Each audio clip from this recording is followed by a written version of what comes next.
CBI അല്ല, Interpol വന്നാലും ഇവനൊന്നും ശിക്ഷിക്കപ്പെടാൻ പോകുന്നില്ല. അഴിമതിയും കൊള്ളയും നടത്തുന്നതിൽ നീണ്ടകാലത്തെ ഗവേഷണ പരിജ്ഞാനമുള്ള ഇവന്മാർ എങ്ങനെ പിടിക്കപ്പെടാനാണ്? പിടിച്ചിട്ടല്ലേ ശിക്ഷ വരുന്നത്. കാലങ്ങളായി ഇവിടെ ഇടതും വലതും ഉള്ള എല്ലാവരും ഇതുതന്നെയാണ്.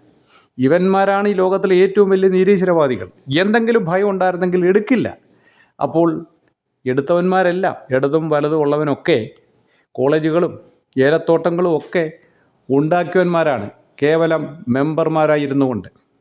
ഇപ്പോൾ ആ കോടതി പറഞ്ഞതുകൊണ്ട് മാത്രം കുറേ സത്യങ്ങൾ പുറത്തു വന്നു.